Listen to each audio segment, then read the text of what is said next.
All right, let's jump right in. Today, we're opening up the Professional's Playbook. We've dug into 20 absolutely essential books and pulled out a powerful framework designed to help you really master your career. So, let's get real for a second. The world is just getting more and more complex, right? So the big question is, how do you not just keep your head above water, but actually get ahead? How do you build that deep, lasting mastery in what you do? You might think the answer is some kind of closely guarded secret, known only to a few, but it's really not. The path has actually been laid out for us already. You just have to know where to look. And it's all there, and a library of incredible books. And that's exactly what we've done. We've taken 20 of the most critical books for any professional and boiled them down into one powerful framework that honestly you can start using today. Okay, so here's our roadmap.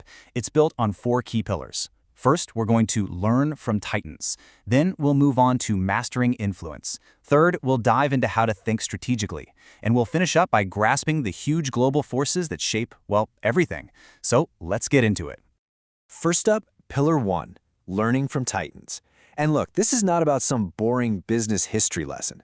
This is about taking apart the blueprints of the most successful, most disruptive companies on the planet to see what makes them tick. And to do that, we're looking at some key books. You've got The Everything Store, which just lays out the insane, relentless rise of Amazon. Then there's Made in America, which shows you the supply chain genius of Sam Walton at Walmart.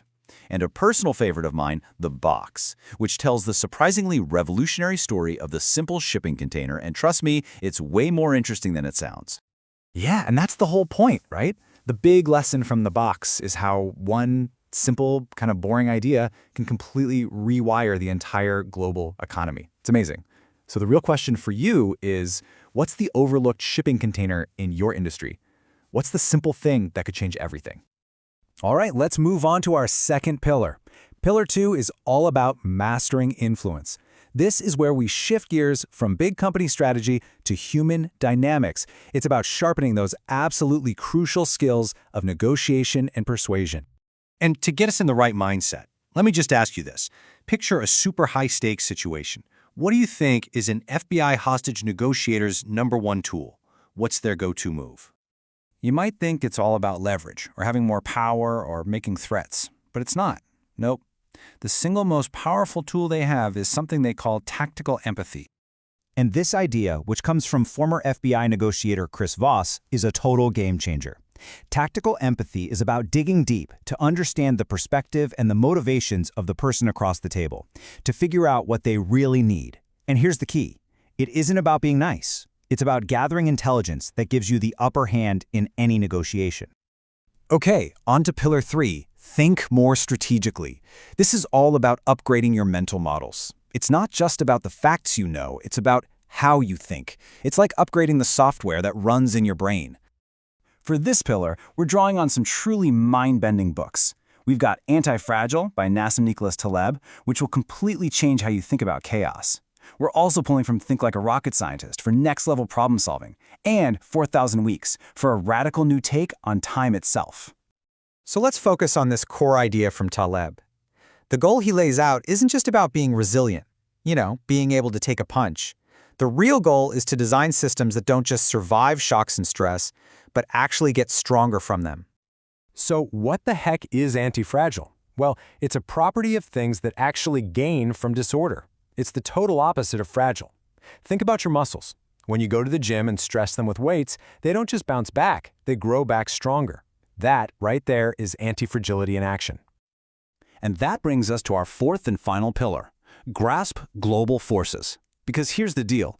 No professional, no team, no company operates in a bubble. You have to understand the big picture, the macro context that's shaping your entire world. So, how do you see that big picture? You need frameworks for reading the world map.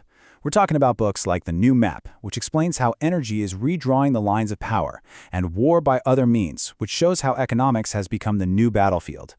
These books give you a critical lens to see the big trends coming. And here's a key term you really need to know: geoeconomics. In simple terms, it's the use of economic tools, things you hear about all the time, like tariffs, sanctions, trade deals, by countries to get what they want on the world stage.